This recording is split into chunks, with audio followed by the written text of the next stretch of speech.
Simon, are you ready for this?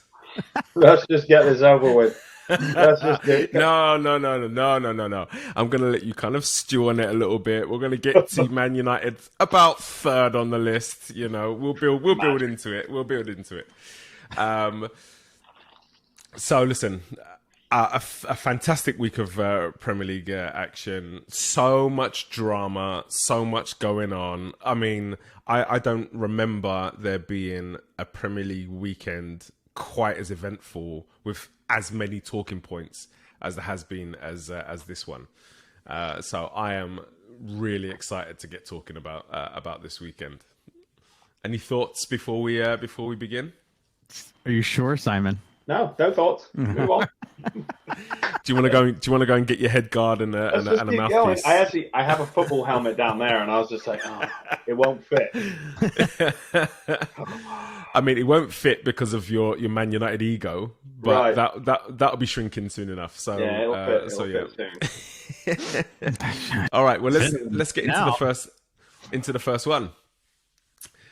The Tuchel Conte thing was pretty hilarious, I have to say. I don't want to talk too much about the VAR, but I feel like you can't talk about about that game without talking about it. I mean, it's horrendous. I mean, it really is. I don't understand how. So here's the thing, right? If the referees missed it, I can understand that because the referee's obviously looking at what's going on at the near post where the ball was delivered to make sure there's nothing going on there. But as soon as it happens, he can then see that there's a player on the ground after Mendy's made his save. There's a player lying on the ground who gets up and runs straight over to him and is gesticulating that something's happened. So at that point, why he's not saying to VAR, is there something to look at here? Because apparently VAR missed the incident too. What are they used for then? I mean, Right? it baffles me. How often do you see a player get up and run? I mean, the same with the first Tottenham goal. Havertz is brought down and gets up and runs over and starts blasting the linesman. And how often do you see reactions between player and referee, but how often do you see such a visceral reaction about something to the point where VAR is not going, hello, what's going on there, and having a look at it? With the first goal, I understand VAR can't get involved because the game's gone so much further ahead and there's different incidents and that kind of thing. But that second one, it's a red card. Yeah, it was a So it's a hairful. foul, it's a red card, and Spurs don't get to take that corner in But- what is the last 15 seconds of the game. I might be wrong here. Isn't the rule, so it was spotted, the referee missed it, which, to your point, understandable, loads of stuff going on, right? It goes out for another corner. It's not a redo of the corner, so it was realized when there was a dead ball, right? It's out for a corner. The decision is corner. I agree. I mean, I can't believe nothing happened to I forget who was the guy who pulled it. Romero. Romero. I can't believe nothing happened to him. And Not probably even post-match. yeah, right. And this was going to be my next point. Yeah, that was going to be my next point. But Carry on, Simon. it's a dead ball, so it's another corner. I mean, Yeah, but the incidents happened. Yeah, and then it goes to another dead ball, and they stopped it.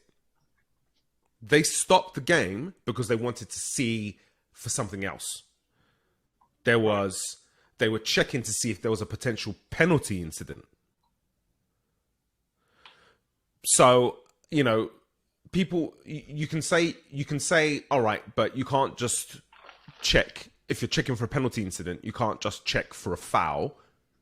But we're not just talking about a foul here. We're talking about violent conduct and a red card. Mm-hmm. And this is one of the things that VAR is supposed to be used for.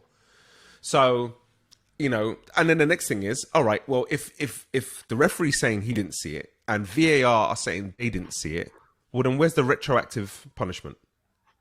When are the FA going to come out and say, on review, violent conduct, 3-game ban? You know, I like. This is the second time. Last week, Romero did that whole scissor action in a game where he could have got sent off for that as well. You know, and it's becoming. You know, you look at Nunez yesterday. How are we able to look at Nunez and say he put his head into somebody's face, Anderson's face, and even though provoked, that is violent conduct and that should be a red card, and then look at Romero and say, yeah, no, that's just part of the game. I mean, I read something that it was like they didn't punish him post-match because they reviewed it and said the hair is a part of like the uniform. It was really strange. And I'm like, well, yeah, I mean, there's like shirt pulling, right? Like the hair's not a part of the kit. No. You can't pull someone's hair. There has to be post-match action after that. I mean, look, let's not get away from the fact that shirt pulling is actually not allowed in the game. Correct, right? But it's tolerated. Like last season, Granit Xhaka gave away a penalty against Manchester City for shirt pulling. Yeah. Right? It's not supposed to be a part of the game. So, you know, I mean, it's just, again, I don't want to spend too much time on referees, but they've got to do better. What they've done now is they've taken the VAR, off games this week. So he's not going to be doing any games this week. And for me, that is just publicity. That's them trying to avoid any negative publicity, trying to avoid any negative talking points, but it's no actual punishment. In any other industry, in any other walk of life, if you make as big a heinous crime as that, there's a punishment. There's gonna be a demotion. You're gonna be up on some sort of a warning. There's gonna be something, you know, other than banking, because the bankers seem to get away with murder. I don't know. And the IRS. Old argument, and I would love to see this. Two things, right? One, you mic up the referees, like they do in rugby. I would love to see that. And I wonder how much that would actually cut down on stuff, just because the players now know that they're doing all this business. Yeah. Or you give the media access to the referees afterwards. Now I know that can probably turn into a bit of a what show. But I mean, I don't think we can blame the referee for this one. I don't know how you can watch it on NBC or Peacock, whatever you're watching it on, and we can see it. Everyone can see it, and VAR somehow, and even if VAR missed it, it's not on their screens, whatever, in their studio. The TV has it. Right. Yeah. It's I mean, it's cost Chelsea 2 points. I think. But anyway, let's get on to talking about the Tuchel Conte clash. Who was in the right? Who was in the wrong? I think Tuchel was out of line a little bit. Okay.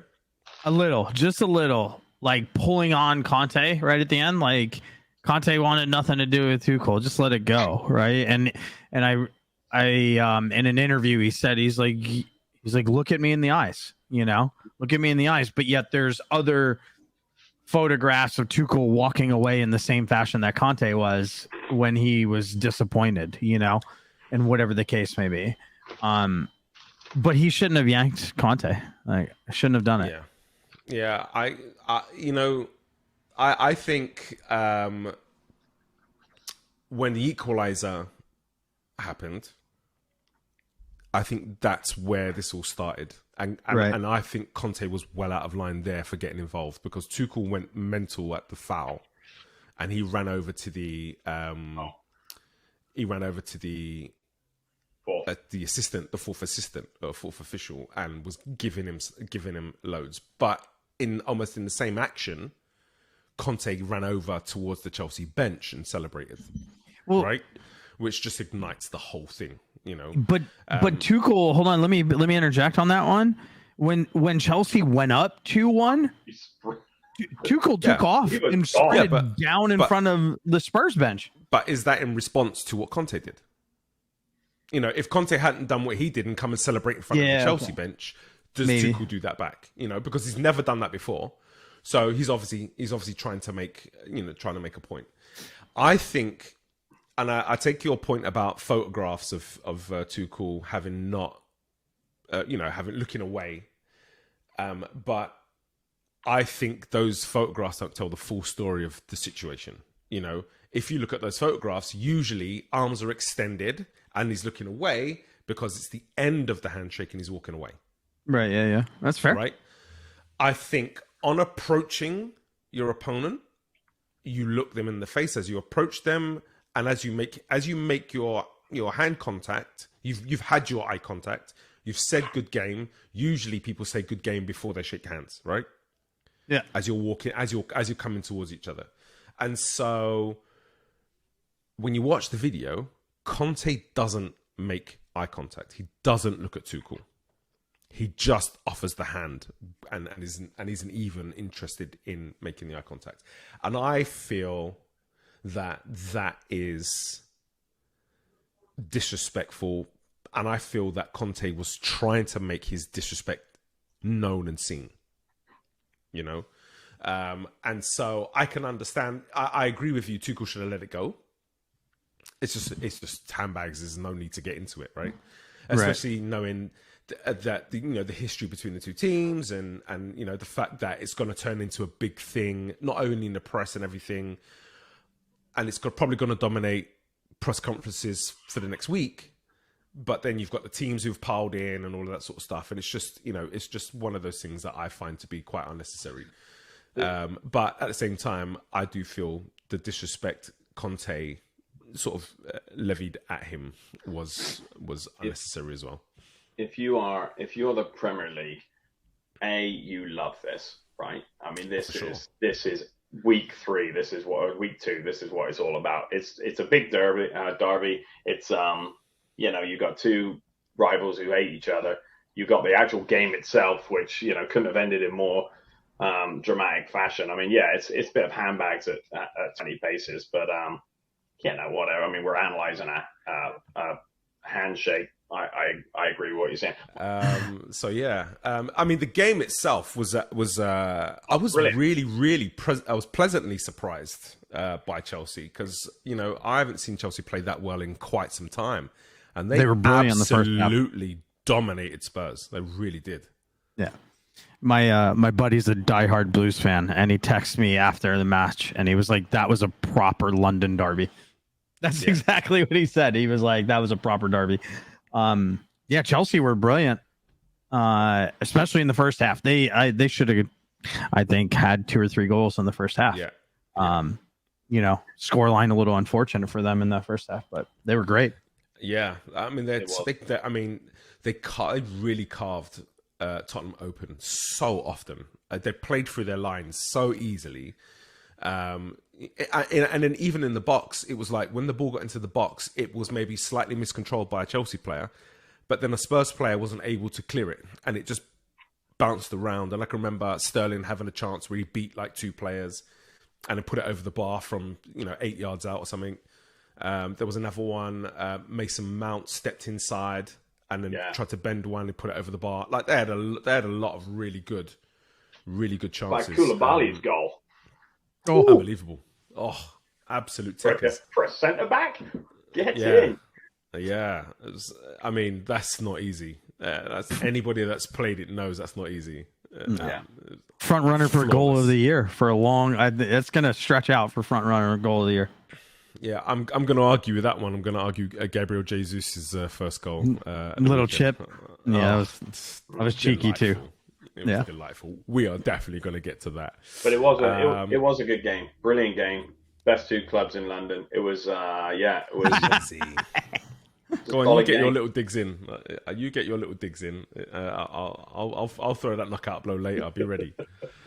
What we think of the Spurs, other than which is what we say in North London. Simon, on you. Go ahead. About how Spurs played. Yeah. I mean, what are your thoughts on them so far? Yeah, it's they I don't even know how to describe. They've got this sort of Conte is, however he's got them set up and playing a little bit different, obviously, than they were. but they have this sort of grit now, right? They've got this sort of I don't even know how to. It's like this edge, this sort of attitude. It was, you could normally, apart from the usual suspects, you can see them crumble a little bit over time. But it was, I mean, I was impressed with the high level, like the energy all the time. I was impressed with, I mean, it was pressing all over the field. I was a little bit disappointed with, I mean, Kane got the winner, right? But he didn't do a whole lot he missed a sitter one-on-one with Mendy, whenever the second half, I think that was. But yeah, I mean, are they it's Spurs, right? Eventually they'll screw something up. I mean, they won't win anything again, but maybe this year, maybe. Nah. Hashtag Spursy for sure. Yeah, for me, they definitely look more structured defensively. I still feel like going forward, their identity is counter-attacking football. Counter-attacking only works when you can get the ball or if you can draw your opponent onto you, right? And what happened was Chelsea pinned them in, which is into the Tottenham sort of playbook. That's what they want, but Tottenham couldn't get the ball. And Chelsea did a really, really good job of nullifying any potential opportunities to go in behind. So, it was almost like the perfect game plan from Chelsea, which has left me kind of vindicated a little bit in my mind as to why I put Chelsea fourth and Spurs fifth in my prediction. We said at the time that I think Chelsea in those difficult games have this ability to pull it out of the bag. And Spurs, I still feel don't. I still feel once they go up against the low block, they're going to be in a lot of trouble. Yes, they were able to pull out a result at the weekend, but I can't help but look at how much help they had from the referees and think that can't go on all season. So it's going to be interesting to see moving forward. Liverpool, Liverpool fell to a tie, I guess, and I'm sure that's how they'll view it because I know Crystal Palace hasn't always been an easy game for them, but Liverpool have just tended to shrug off everyone over the last few years. And so this is the second game now where they've looked a little bit disjointed, where they haven't really seemed to be at the intensity that the game needs.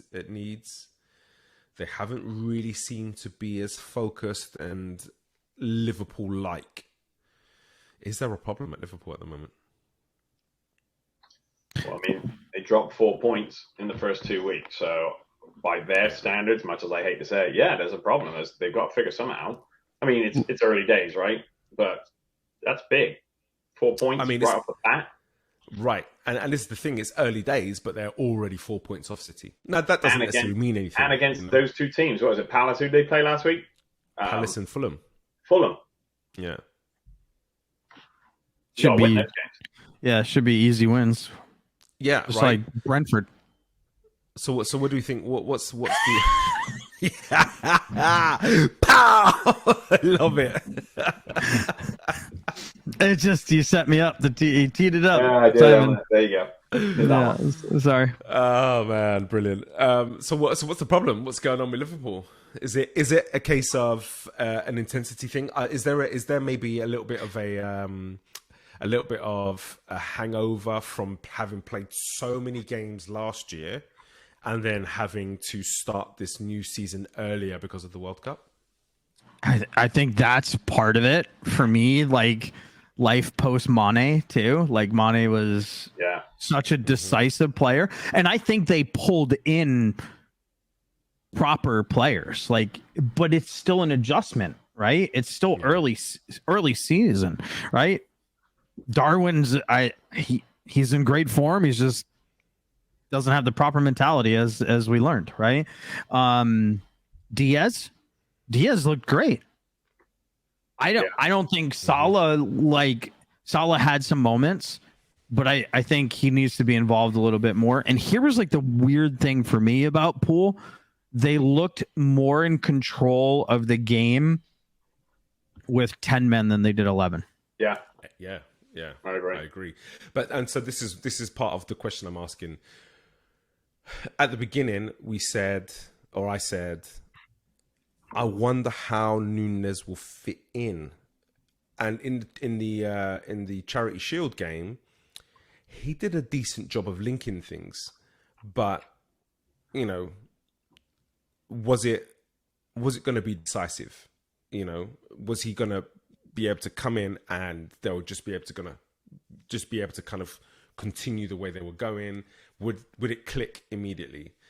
And then so far, I know he scored goals, and he's always going to score goals because Liverpool are going to create. They are always going to create chances, and the chances they create are almost always on a plate. The ball's beating the keeper. You've got to tap it. They just do that so well that he's always going to be able to score. But he missed some sitters yesterday. They created quite a lot of chances. Where he didn't score. But then, back to the system, as soon as he went out, they looked better. So is he a problem at the moment? Problem? I can't say he's a problem, but he doesn't fit currently. Right. Like, you know what I mean? I think if you give him time, he'll find his way. But yeah. It's almost like goes back to that conversation of City and Holland, right? Yeah. It's just going to be a different look. So I'm not sure it's a problem. I don't know. Well, we talked about him being, obviously he's playing in not arguably, a much better, faster league where now he's up against centre backs. Right now he's up against formations, and they will know how to. He's not just this massive dude who, and no disrespect to Haaland, I think he's just in another class, right? Mm-hmm. Than Nunez. Haaland will figure it out quick. Nunez now, he's not going to get his way with centre backs. He's going to get frustrated, and I could see him. I could see him pulling the shenanigans again in another game. If that's not a signal to every centre back, hey, just wind this guy up. He'll do something. Mm-hmm. He's the new Granit Xhaka. Yeah. I agree. I think. To be honest with you, I don't know if it had been going on all game, and he just lost it because it was one of a number of incidents, or whether it was a case of, he just seemed to break way too quickly. To me, Anderson didn't even do much. Just walked over to him and gave him a shove, like, hey, and I know leading up to that, there'd been a few little elbows, few little, and kind of, jostling and, bits. So that's it. That's I mean, part of being centre forward. That's nothing, right? Yeah. And so it's, I tweeted, "Welcome to the Premier League, son," because you're not gonna have it your own way. It's gonna, centre backs are gonna be brutal, unless it's Martinez at Man United. Then, and he's out for next week now.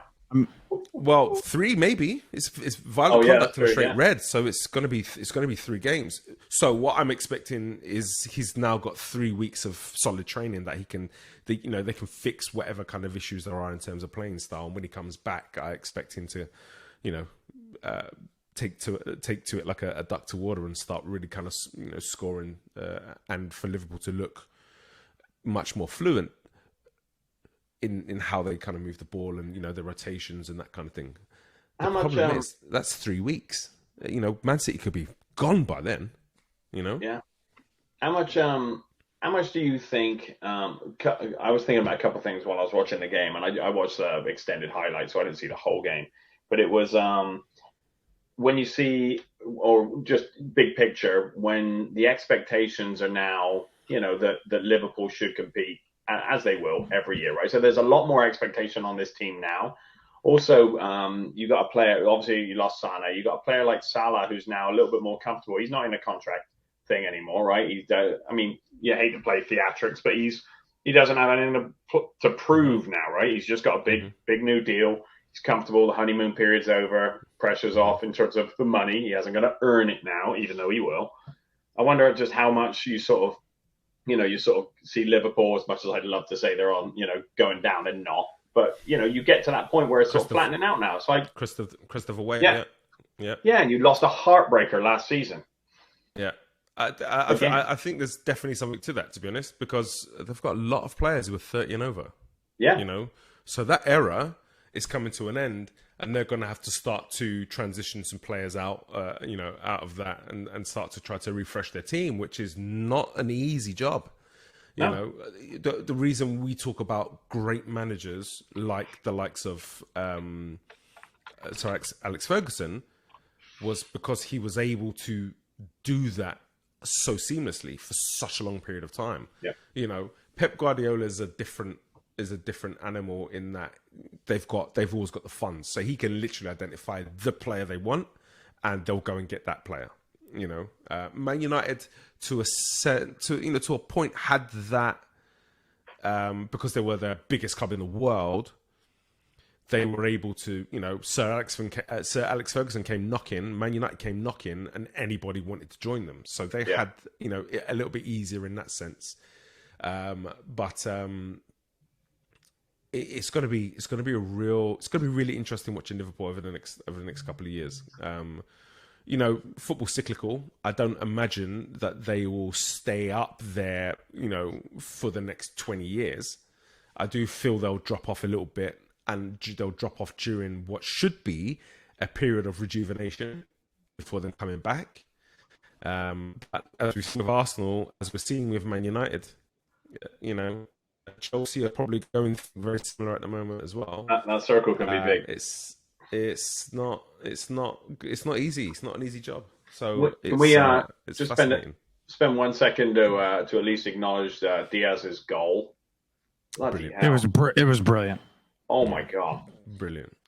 It was probably the one defensive mistake Palace made all game. For me. And he was being marshalled inside by Ward, which is how they play. They like to send the players inside, right? And then Ward, if you watch, Ward then tries to pass him off to Anderson, who's not even close, and that give him the room to shoot. And so it's unfortunate. I would love for Palace to have won that one, because that really does then put Liverpool in a massive collision course with Man United for next week, who we are going to talk about right now. Man United's worst start in over 100 years, I heard someone say. Yes. That is brilliant. Do you want to hear something? I saw something on Twitter today. Oh, and I it's one of those ones where you're like, no, that can't be right. If we don't score against Liverpool next week, we will have, for the first time ever, we will have, our goal of the month will be an own goal from the other team. Well, so I had a very, very similar experience last year with Arsenal, where they didn't score in their first 3 games, right. But I watched the game, and I was actually camping, so I was out of self-service, so I didn't hear anything. Suddenly my phone blew up, mostly by you twats. I suddenly got like 63 messages when I drove back into self-service. And it was and I want this. I'm just setting myself up here. If De Gea hadn't let in the first goal like he did, right, and we hadn't, and then that nightmare, I don't know what the hell was happening on the second goal. It's nobody knows, right? But I wonder how differently that game would have set up, and it sort of led me to think about what Ten Hag was saying the day against the Brighton game. It's just like, once we went down, there's just no belief, right? It's just like we cannot, we will lose. Whereas in the past, I mean, it was, everybody knows about Fergie time and all that good stuff. It's like, it didn't matter if you were behind. You knew you could get back into this game by hook or crook. Right. Yeah. But the start, De Gea, he's still brilliant, but come on. He had a howler. Oh, But United were a disaster through and through.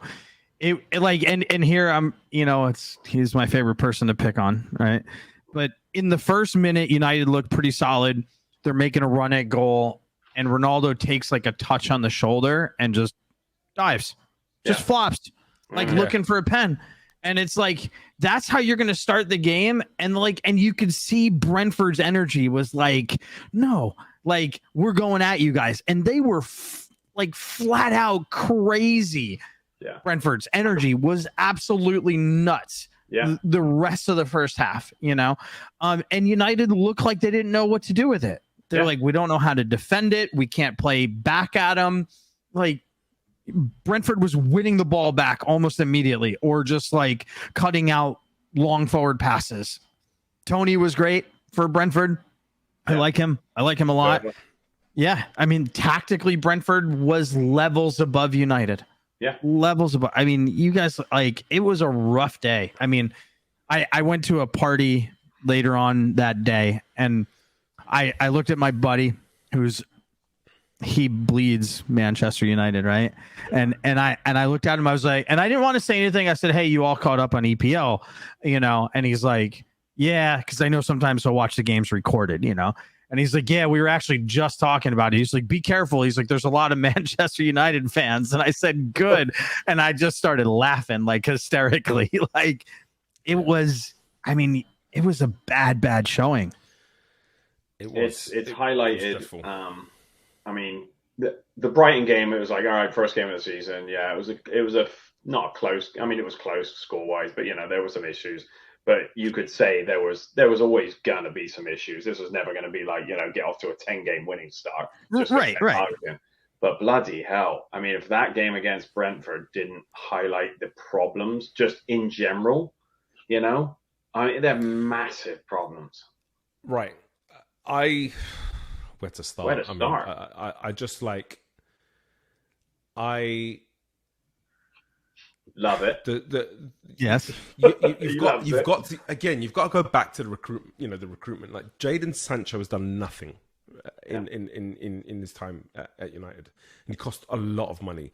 And I understand price tags can weigh on people and that kind of thing, but at some point, somebody's just got to go to Jadon Sancho and just say, dude, just play your football. We know you're a good player because you did it. And I know it was Bundesliga, but listen, Bundesliga is one of the top leagues in the world. He did it for England. Yeah. You've got the ability. Like, why are we not seeing that? I don't understand. Fernandes came in and was brilliant when he first came in. And then that second season, when people started to figure him out a little bit, he's disappeared. Ronaldo is a huge weight on Man United at the moment. And, there's real parallels to him and the Aubameyang behavior that we saw in the All or Nothing. But then you've got, Ten Hag, I don't understand this idea. You've got Fred and you've got McTominay, both of whom aren't good enough. And yet you feel like you can play Fred, Eriksen, and Fernandes in a midfield three? Yeah. It's baffling. I mean, that as a decision alone. Where's Van der Beek? Yeah. I am just I just can't understand it. And then you're looking at Martinez has had a torrid time at centre back against Tony, who's been one of my favourite strikers over the last couple of years in the Premier League. When Arsenal, when there was talk that Lecca was going to be leaving and Lacazette was going to let his contract run down, I thought there'd be no way on earth City would let Jesus go. So Tony was my guy. All last year,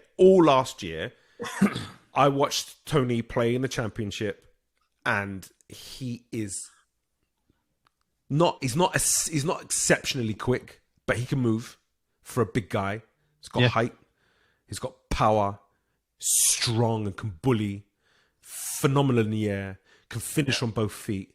He is, his ability to drop in and build up. He is an exceptional striker. I like him a lot, and I feel like a move to a top club is coming for him. Where we thought playing Martinez against him was a good idea is making me totally question Ten Hag at the moment. Martinez was taken off at halftime, and rightfully so, because he was woeful. And listen, I understand why he's been brought in. He's a playing centre-back. He's been brought in to help with, playing out from the back. And it wasn't working because the press was so high, but then also Man United don't have the quality in midfield to be able to receive those passes and work their way out of it. And this is a huge part of the problem. This is why one of Arteta's first signings was Partey. Right? Somebody in midfield with ball security who can receive it on the half turn, who can make good decisions about when to open, when to close, when to play first time, but then also physical so that if he is under pressure, he can fight to kind of maintain possession. Like Man United don't have that at the moment. So why on earth are you playing a 4-3-3 with two attacking midfield players in that midfield? Maybe it's a case of they're trying to use Fernandes and Eriksen as players to play into from the defensive line who have a good level of technicality, who can then receive and use the receiving to break lines, clever movement to find spaces in behind lines. But you've got to build from the back. And if Man United don't start to build, listen, this weekend is going to be an absolute bloodbath. Even with Liverpool without a striker. I think Liverpool are going to sack them like 5-6-0. I honestly do. I think so too. I think it's going to be a six goal difference.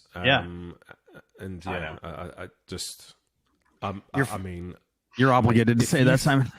We're being kind. We're being kind to you. We're being kind to you this week. I kind of want to go in, and I still might. We'll see. But next week. Man.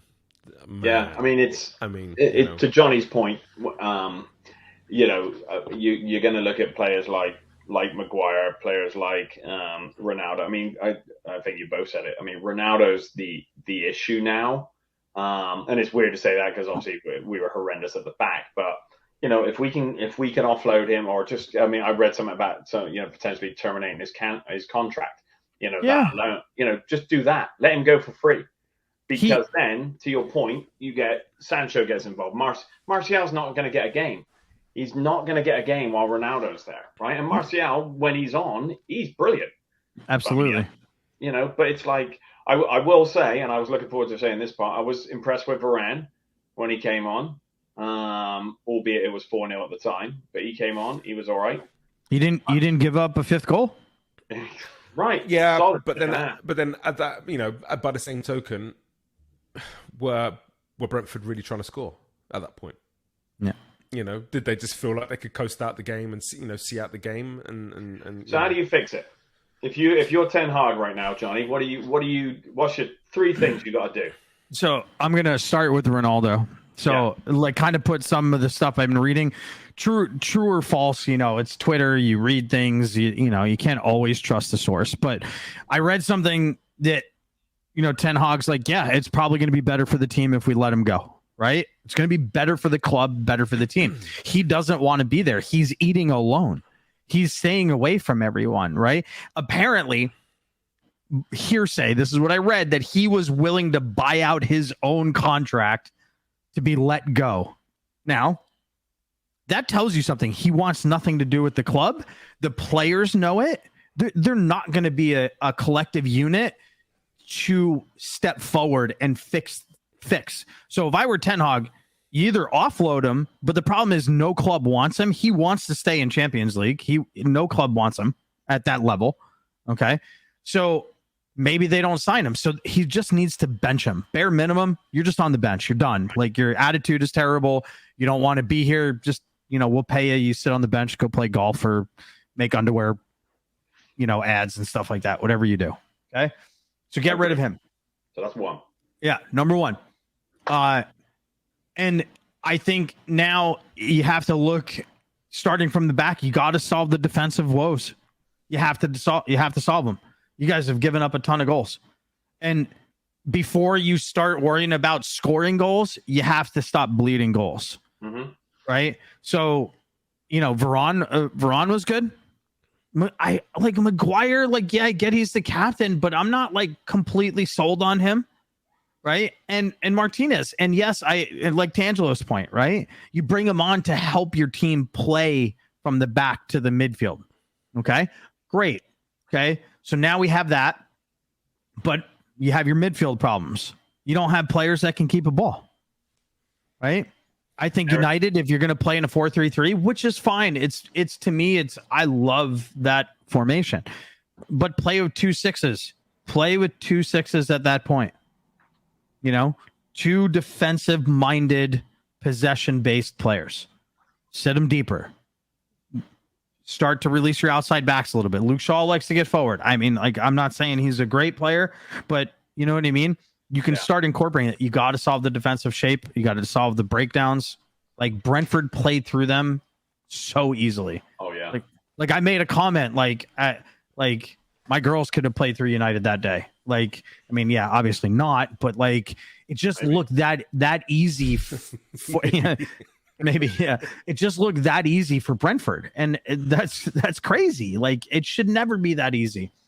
I'm Ten Hag. I'm going back to the drawing board in the essence of I'm not worrying about the attack. We got to solve the defensive problems. Ronaldo's attitude's out of here.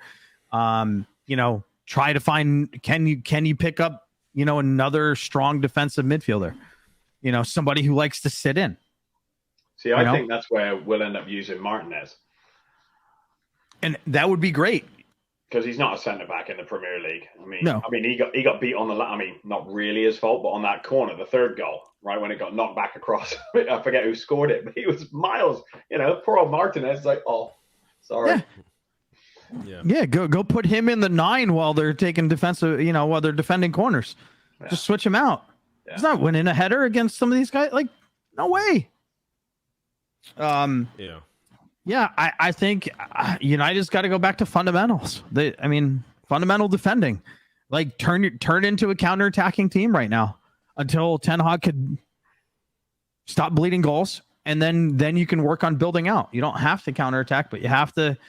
You're giving up 4 goals to Brentford in 45 minutes. 34 minutes. 34 minutes in total. Yeah. And I saw something. So this is actually kind of unique. I was actually pretty impressed that Jamie Carragher and Gary Neville went through this list of signings for United since 2013, and they put them in 3 categories: green, which means they were worth it; amber, which means they're kind of in the middle of the road; and red. There's only 2 players in green, and it was Zlatan and Fernandes. Yeah. Okay. Amber, you have Herrera, Luke Shaw, Madic, Fred, and which is surprising Fred's in the kind of this middle road. I haven't feel like Fred has been good for United, but Harry Maguire, Cavani, and Ronaldo, and all the rest of them, there's a huge laundry list of them, are in the red, means they were not worth the money or they didn't make an impact for United. And that's crazy. You have Di Maria. To me, I love Di Maria as a player, but he didn't work for United. I know. I know he was terrible there, right? But great player. And Sancho and Varane. Surprisingly, Varane's in the list. Right? He's in the list. It's not a surprise for me. Yeah. It's not a surprise for me. I think he's achieved a lot, but a lot of that was on the back of Sergio Ramos, if I'm honest. When you see Harry Maguire. Yeah, exactly. What could possibly go wrong? Harry Maguire. Yeah, if I was going to point out 3 things, the first thing that they need to do is they need to decide on what their culture is going to be. Because I don't get it. I don't see what the culture is going to be. It's easy for me to say that because we've seen Arteta talk about culture so much in the All or Nothing. Yeah. But that needs to be the focal point. this is what our club is going to be for the next 10 to 20 years. And based on that, you get the guy that is gonna instill that. So let's say Ten Hag is the guy. Do you think You he then is? have to. Well, I mean, time will tell. I don't think anyone is the right guy until the higher ups at the club give the club to that guy. You know. Yeah. I feel like there's too many non-football people that are trying to hold on to too much power. You know, I think you're saying, right, we need to reset our culture. Ten Hag, we like what you've done at Ajax. You're going to be the guy that's going to bring that competitive, that committed, hardworking, you know, family style culture to our club. You then need to say, Mr. Ten Hag, what is going to be our playing philosophy moving forward? And you need to knuckle that down. Like we need to nail that down.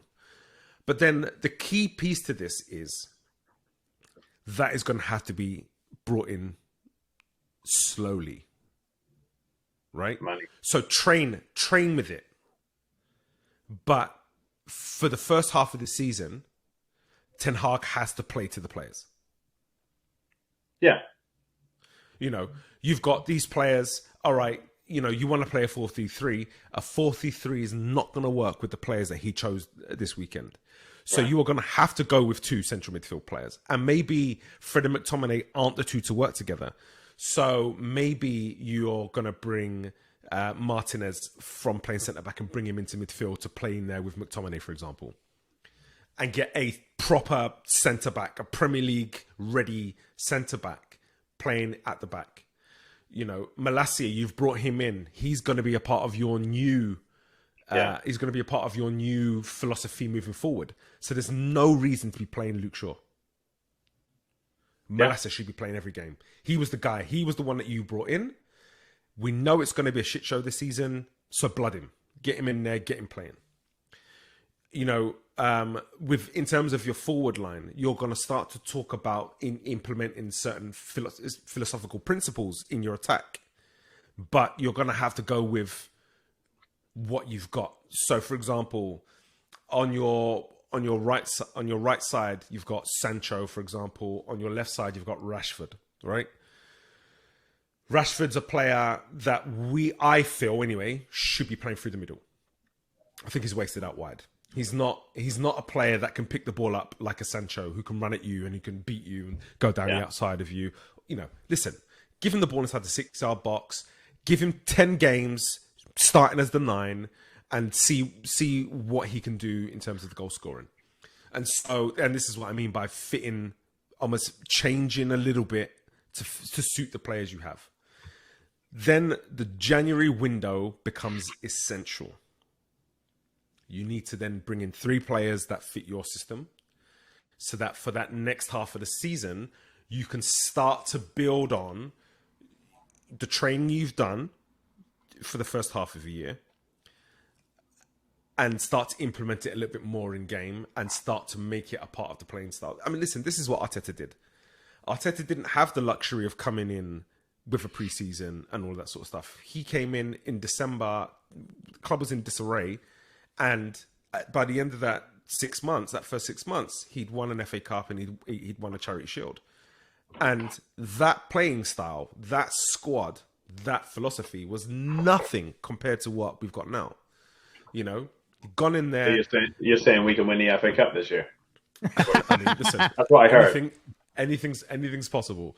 But I just feel like he's going in. He's trying to change too much about the playing style without having players available. You know, build from the back. Arteta's first signings were 2 defenders.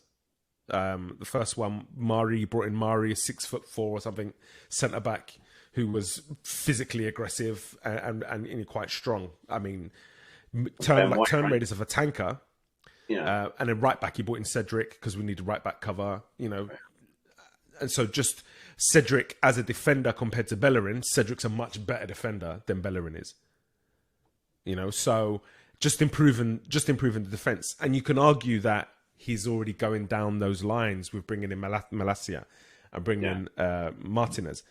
But there is no way you are going to tell anybody that knows the Premier League that Martinez is a Premier League centre-back. No. So don't use him there. Put him in left back and have him come inside. If that's what you want to use, kind of like how Zinchenko is doing at Arsenal. Or play him as the 6. You don't have somebody who can receive the ball, in tight spaces with good technical security who can then distribute. The problem, one of the problems Man United is going to have is playing that from the back. So maybe you don't do that. If you're gonna insist on playing Ronaldo, you've got an animal in the air there. So maybe you go long and you play into him and you look at picking up second balls to get yourselves into the other team's half until you can get the personnel in that's going to help you play out. I would have worries about Martinez playing as the 6 because he's shown so far physically he's not capable yet. He's not at the required intensity and strength and physicality that is needed, especially to play as a 6 in the Premier League. So I would probably not go that route just yet, but go long, play into Ronaldo, play off him. Can we get him coming short for flick-ons and get Rashford running in behind or that kind of thing? You're going to have to change things to start to get results while you're working on things in the background. That's for me the only way to approach it. So change the culture. January transfer window is another huge piece that they're going to have to get right, and then play to the strengths of your team now, and look at your next 3 windows as being make or break. That those would be my three things. I was saying before we came on, the Premier League's always been a huge part of my life. And it's something that I've always loved, passionately, rivers run deep kind of love for the Premier League and for Arsenal and, and that kind of thing. And for me, the Premier League was at its best when Wenger was going against Sir Alex Ferguson and Vieira was going against Keane and, all of the other battles that involve, Fabregas throwing a pizza at Sir Alex Ferguson and Martin Keown on Van Nistelrooy. The battles were immense. It was always tension, and it made you feel alive. And at the moment, having seen Man United having fallen off, it's kind of devastated my childhood view of the Premier League. Having said that, I'm an adult now, and I'm not overly disappointed by it. It would be nice. It would be nice to see, and for my kids to experience the titanic battles between the Arsenal and Man United that I grew up with. But they're so far off it. It's pretty scary at the moment. Based on the first 2 weeks, no change in prediction. I think Angelo, you had Liverpool winning the whole thing. Yeah, it's 2 weeks in. Let's not get too dramatic. Is that changed at all? I kind of think it is. Yeah, I can't see why Liverpool will. Liverpool will get their first win at the weekend. I feel maybe, but it's make or break for them. If they don't, then it's gone. I think that's my one, and I've got to put my blinders on at some point and be like, hey, it's a Liverpool Man United derby. We've had some hammerings, they've had some hammerings. We are in absolute shambles. They haven't had a great start. I know over text you guys were all, oh man, they are just going to be fired up now for next week for their own, really because they want to prove a point. But I'm like, I don't know. There's still part of me is just like maybe, I don't know. They'd have to get. If Liverpool don't win next week, though. That's what I'm saying. If they don't win next week, they're out of it. Who's in worse shape then? Well, us. I mean, it's you know that they're going to be picking up. You know that they'll pick up more points. The scary thing about it at the moment is we know that Liverpool haven't been anywhere near what they normally are. But with Man United, you've kind of where we're at. same old United from last season, from the end of last season. And so if Liverpool are on their game and Man United are Man United, that could be devastating. But when is the game? If Saturday? Liverpool aren't quite on the game, on Monday, yeah. And Man United can, I mean, they'd have to get everything right on the day. But it's I mean, again, it's just shaping up to be a fascinating week next week. You know, I'm looking forward to it so much. If Liverpool are firing on all cylinders, Simon, you're losing 5-0. Like, and you're going to be, and you're going to be -10 or more, -10 or more. Yeah. Like, I mean, it's such a huge match in that regards. Like, if United can somehow draw a point from this, like, that would be a massive step forward and not bleed 4, 5, 6 goals. If they lose 2-0, 2-1, 3-1, I'd say that's success for United, to be honest.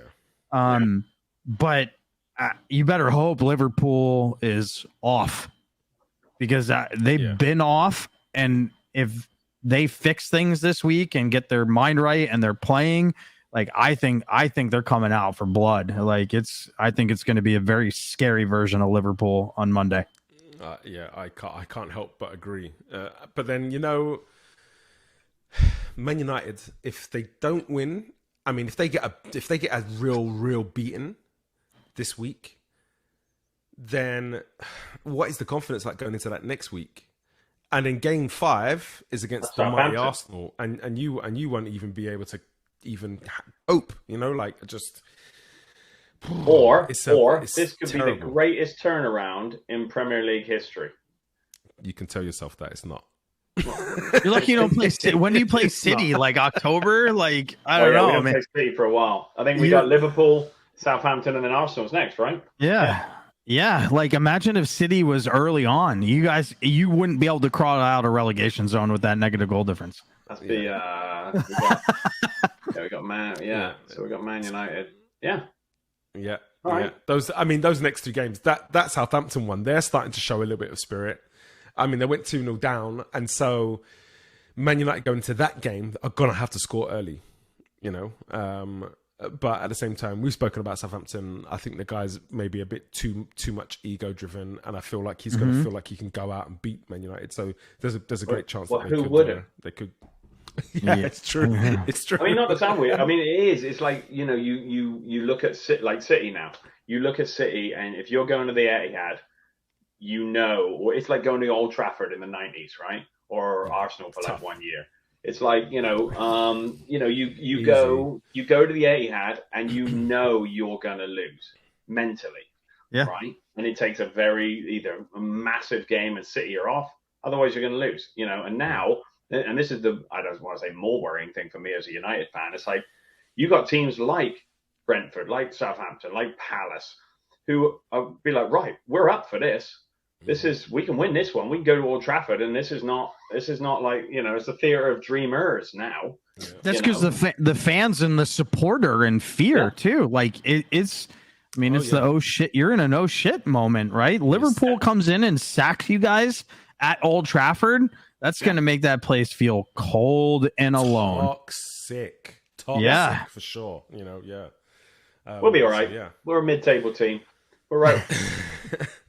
I mean, it'd be easy for you to just accept that and just, you know, like I've had to do for the last few years. Yeah.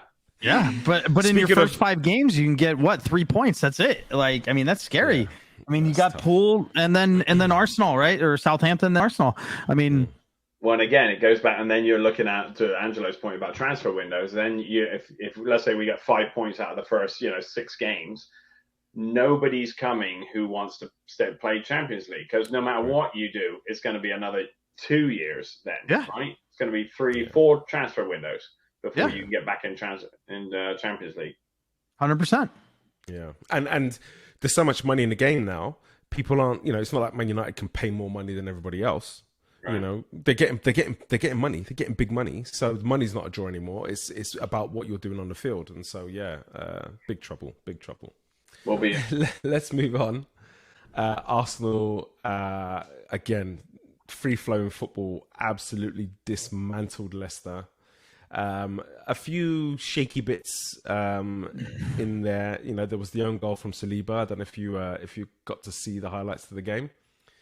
But what was really nice was when Saliba scored the own goal, he got a huge kind of cheer from the Arsenal fans. And then the next positive action he made, I think he went in and he intercepted a pass or something, dribbled out and played. Literally, the whole stadium stood up and gave him a massive ovation, just to kind of get him back going, which was amazing to see. It's great to see young players being supported by everyone, because so many people are so quick to want to tear these young players down.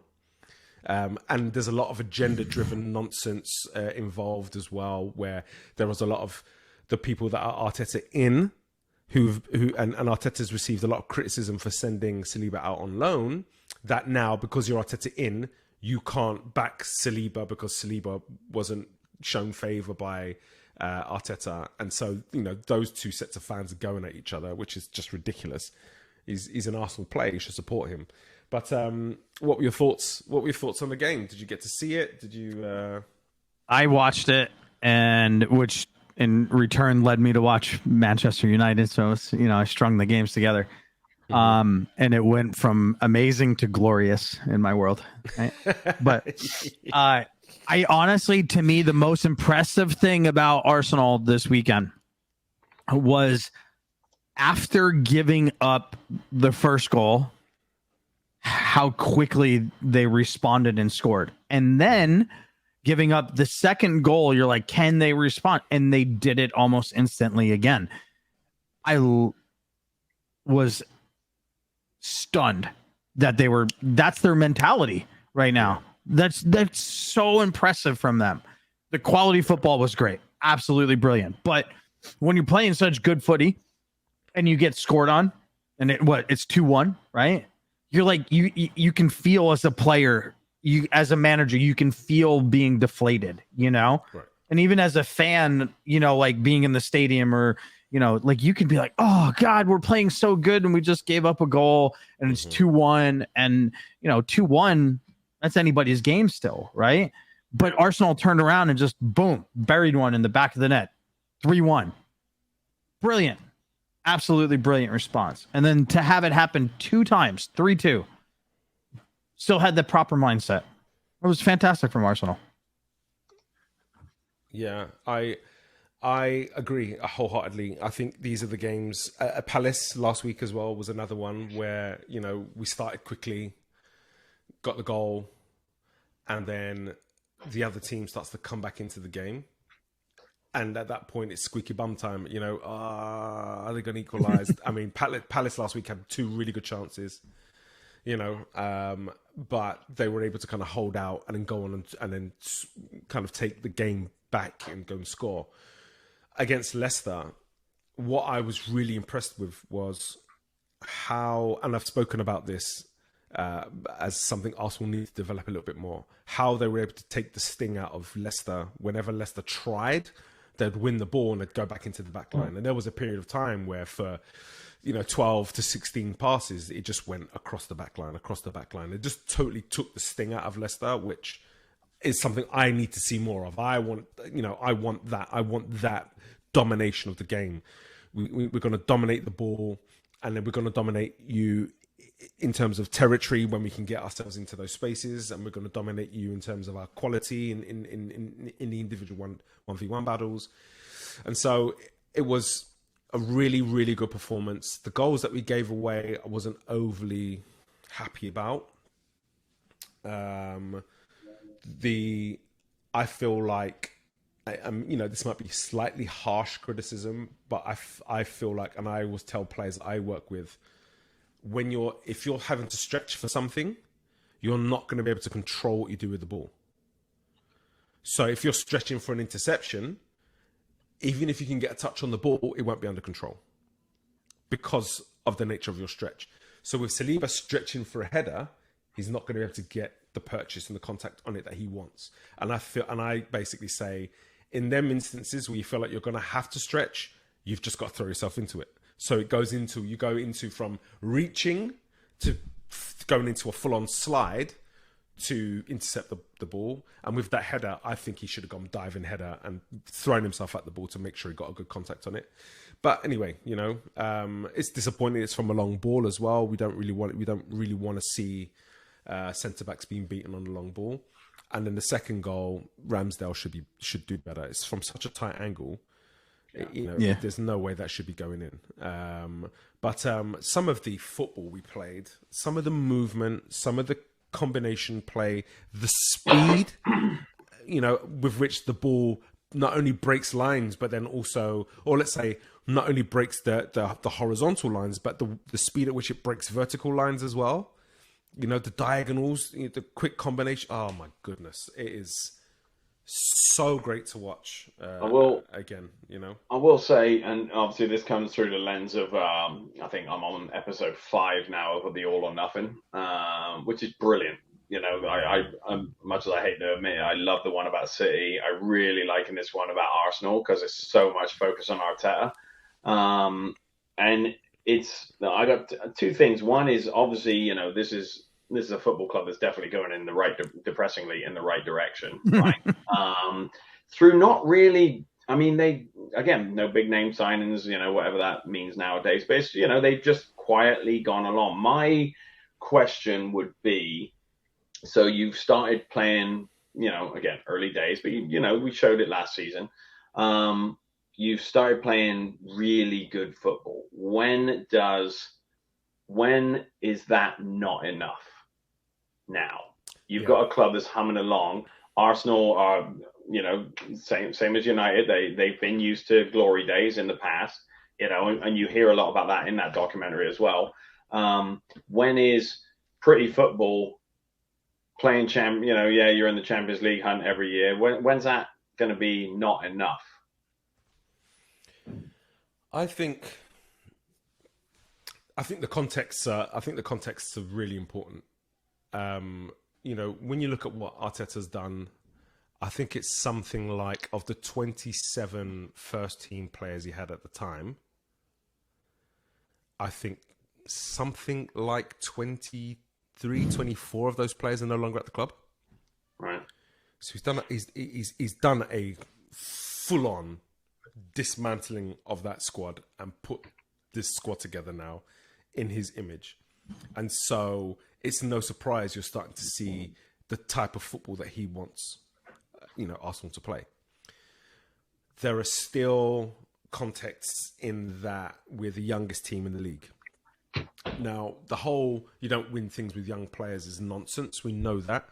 Even though we've got young players, we've got a lot of players who are leaders of their nation, for example, captains of their country, who have played in excess of 100, 150 league games.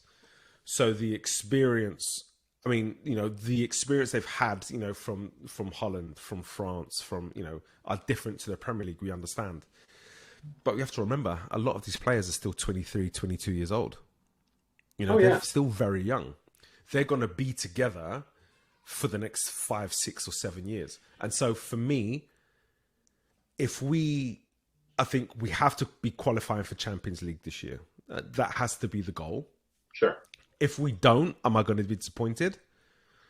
I'll be disappointed in the same way I was disappointed with the end of the season last season, because it was in our hands and we didn't qualify.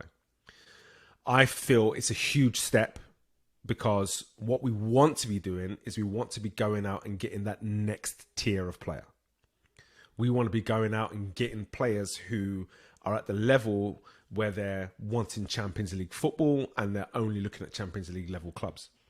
We need those players to go into what we've got at the moment, and it's almost the sprinkling of gold dust on what we've, on the top of that cake, as it were, or So I guess that's my question. We need to get there. So John, but if we don't, yeah. If we don't this year, I don't think it's that big a deal because there is still a very young team that still need to experience some things before they can, have that mental strength that, all of those intangibles that make successful teams, what they are. So when you talk about, obviously, certainly from Arsenal's perspective, I think, at most we're looking at domestic titles just right now, right? When you take into account someone like Pep at City, as a City fan, I'm sure Johnny takes no joy in knowing that they haven't won the Champions League, but he's always had a ton of Premier League to sit back on, right? So okay, we didn't win Champions League, but hey, we won the Prem again. Arsenal, that's my point to you as an Arsenal fan.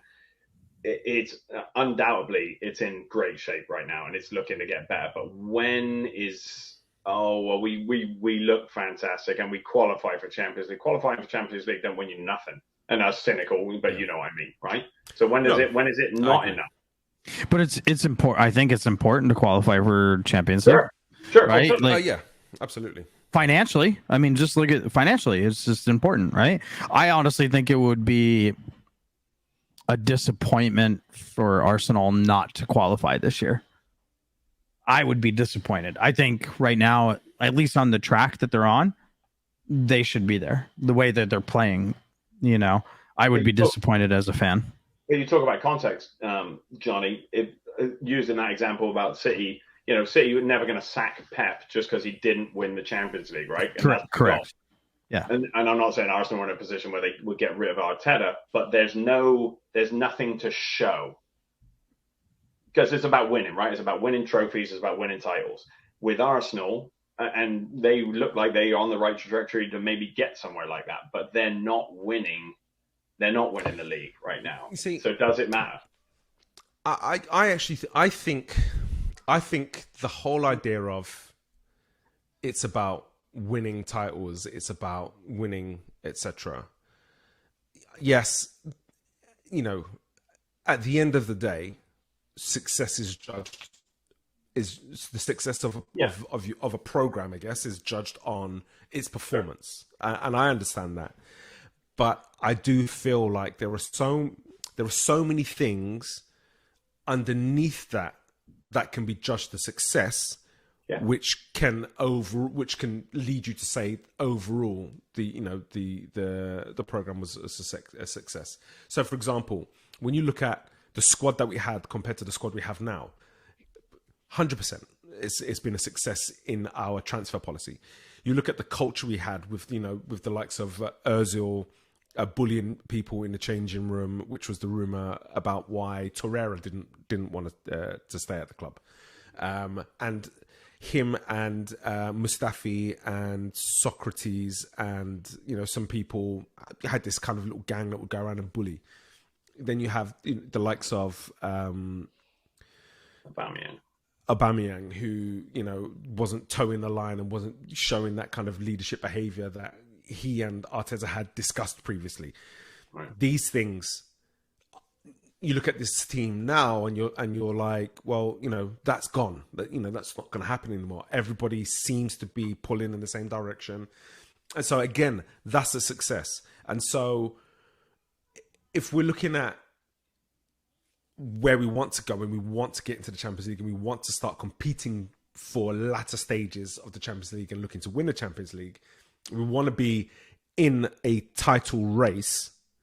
I understand that as the end goal, but I think there are, landmarks along the way that we need to look at achieving as a springboard for that next or for that end goal. And so if they don't, for example, if they don't make Champions League, let's say they finish fifth this season and they get to the finals of the UEFA Cup. So they don't win it, so they're not in the Champions League.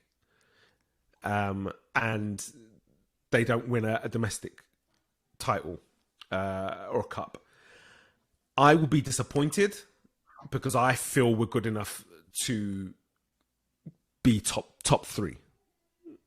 But at the same time, I understand that we've improved this, we've improved that, Our squad's much better after this last window. And so we've given ourselves now a springboard for next year. And so that will be my focus. Will I be disappointed? I'll be bitterly disappointed. Absolutely, I will. But I understand that the building blocks are being put in place that will give us a much stronger foundation for those challenges in the coming years. And I'm happy to wait. For me, longevity is much more important than the short term. So you're all right being the Buffalo Bills. I mean, 4 Super Bowls in a row. That's bloody good, better than any other team. But I mean, I'm happy being the Buffalo Bills as to what they are now. Yeah. All right. You know, they haven't won. I'm just curious. I mean, honestly, systematically getting closer. They're systematically getting closer. Yeah, it's just been, like I said, this whole Amazon all or nothing thing. It's fascinating to see the inner workings. And City was a little bit different, right? They were already up there, you know, and they were sort of Pep had sort of established herself. But now you've got this brand new manager, and it is a bit ironic seeing Arteta in both the City ones and the the other one. He looked a little bit more comfortable in the City one. But it's really been interesting to see behind the scenes what it's taken to turn that club around. Whereas if you didn't have that view of it, you know, I wonder how much is down to like just getting lucky, whereas you peel it back and you're like, bloody hell. I mean, I got a whole new respect for Arteta because, like, you know, you know him as a player, right? And you figured he's under Pep for 3 or 4 years. He's probably picked up a few things. Right. You would hope. He's been amazing what he's done, and it's literally him, right? It's not, you know, because even there's these episodes where there's sort of the what's his name, Gaspar is going back and forth, you know, trying to do we talk to him, you know, do we talk to Arteta about this? It's like there's no point. He's not going to budge on this, right? You know? Yeah, it's nice. It's good to see. It's depressing. Yeah. But it's good to see. This is the level of control I was talking about earlier that United need to give Ten Hag. This, you know, it's not going to be successful until that level of control is handed over. But let's move on to Man City. Man City continue to stroll. Oh my God! I know it was Bournemouth. I know it was Bournemouth. But it just looks so easy for them. Yeah, I mean, it really does. Haaland didn't even score, you know, and it just looks so. They've got so many threats all over the place. I have to say, I wasn't sure how it would go because they gave up a lot of players, and I guess we won't know until later in the season when a thinner squad is competing on multiple levels, how much they miss that added security of being able to bring some of these players into a game or rotate even. But Jesus Christ, it's just 6 goals scored, no goals conceded. I mean, Kevin De Bruyne's goal was filthy. Right. Yeah. Oh, the shimmy. Yeah, just the shimmy, yeah. And then the outside of the boot. That player for, Jesus, unbelievable. Yeah. They didn't have to touch the ball, just a little shimmy, a little step, and he was off going to lunch somewhere else, you know. Yeah, absolutely sent to the shops. It was amazing. You know, the most impressive thing about Man City, and I touched on this when I was talking about the Arsenal, is the domination.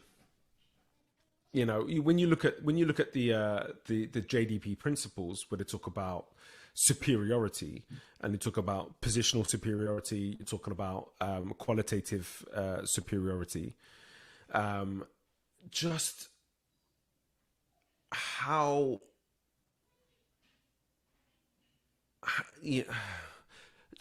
they're able to just dominate the ball.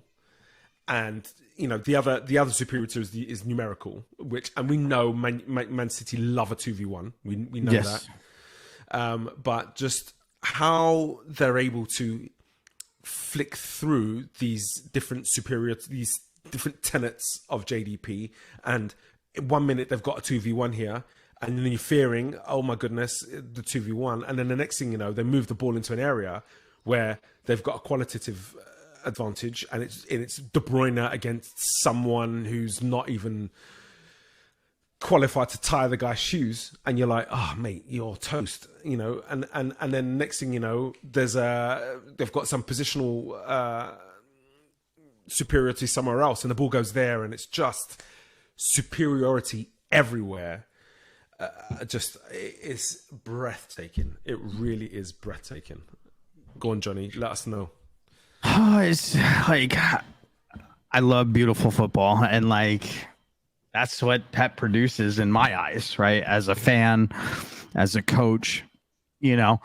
Yeah, the way they move the ball, the way they find space and create overloads, and then expose, you know, when those overloads are created, how they use 2v1s. It takes, if you look at their team, like they're all world-class players, you know, 100%. or thereof, right? Or thereof, you know. No, I think every one of their players to a man is world class. Yeah. And so it, you know, I mean, I had people say, well, Pep's got $1 billion team, you know, like he should run away with everything. Well, yeah, but it's also, you've seen the likes of like Real Madrid at one point, like have $1 billion team, but never played that level of football, you know? Right. So yeah, there's just something special, I think, about what Pep does with teams, you know? Yeah. And it is, it was Bournemouth, right? But, you know, Brentford's Brentford. And look what happened with Brentford. You know, to your point about Man City, it's not just about how they move the ball. You know, the positional play in terms of being in positions to exploit, but then also being so close to the ball that the counter press is just elite levels, unbelievable. And then their ability to recover in possession of the ball, just, you know, I honestly, I feel like the league's over. I just feel like Man City playing the way they are, having made the changes they've made, and having brought in one of, you know, the most infamous nines that we've seen in world football in, you know, God knows how long. I just can't see how they all drop points, but Liverpool won't drop points to those same teams, you know? Yeah. So yeah, I do feel like once the Champions League kicks in, the World Cup's going to play a huge part of that, because, I mean, City are probably sending 20, 25 players to the World Cup. Yeah. It's their whole squad, right?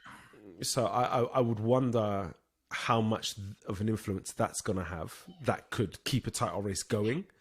But I mean, again, like you said, as a football man, as a coach, man, I love it.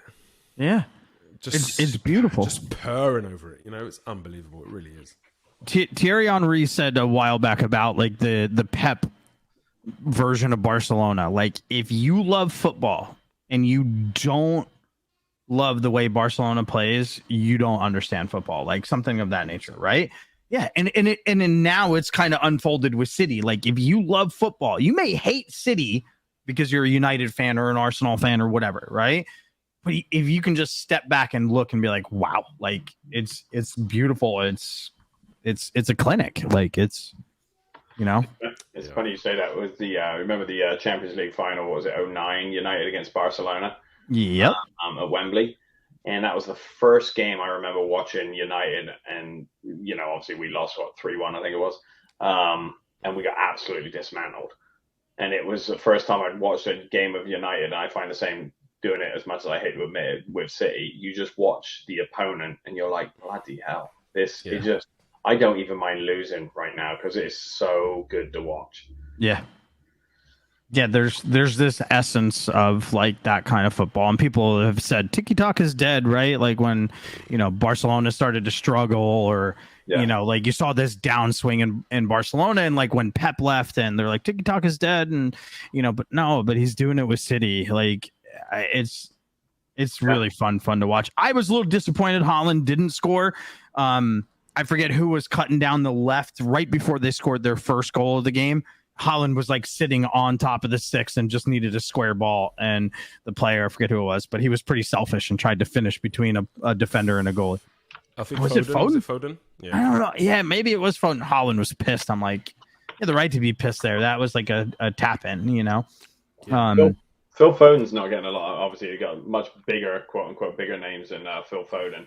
But he's going to be magic down the years as well. No, yeah, he's so young still. He's like him and Haaland are like the same age. Yeah. I guess scary. Yeah, it's scary.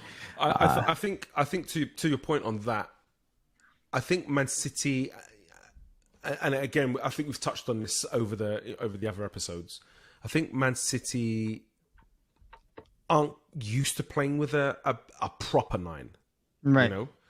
And so in those situations where I can square it to the six, and there's going to be someone on the edge of the 6-yard box that's going to be there to tap it in because he's a 9, and that's what he wants, and that's all he will do. I think once they realize and it's clicked that look, I can put that ball in there and he's going to be there or thereabouts. Yeah. And this is what I'm saying. This is why I can't see them losing the lead they've got already. I genuinely thought Liverpool would start so quick, and that Man United. Sorry, I keep saying Man United. It's my nostalgia. That's long gone. I need to remember that it's long gone. I need to. My picture of the season was Liverpool just killing teams, Man City just killing teams, and they would come together, and that Liverpool would find a way to turn City over, which is why I figured they would win the league. I also thought that City, every now and again, City come up against a team that are able to nullify them by doing the kind of low block defending and that kind of thing. There's every season there's usually one or two teams that are able to go out against City and play them and press them high and cause them problems. And so I figured that's probably worth losing 12 points for City. And I just Liverpool last year were just a machine. Yeah. And now I'm looking at it and I'm just like, Liverpool, the bad start has absolutely cost them. And I just can't see the way City have adapted their game and taken it to a new level. And they haven't even hit it yet because they're not even finding the 9 regularly yet. Man, it's scary times. It really is scary times. When they figure out how to find Haaland, consistently in the right moment, it's... Yeah. But we still here's the thing, as you mentioned, it's World Cup cycle, right? Mm-hmm. It changes things. They're playing Barcelona next week. Yeah. Next week for Champions League. Right. It's crazy. It's going to be such a good game, that. Yeah, it's going to be unbelievable. I'm super excited about it. Right. So it's to me,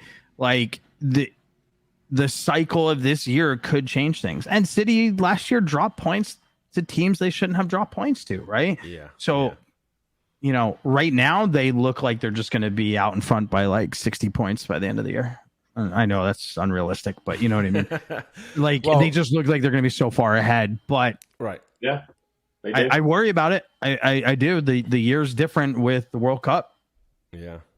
And EPL hasn't changed all of their regular domestic cups, correct? Right. Nope. That's an insane amount of football. Yeah, I agree.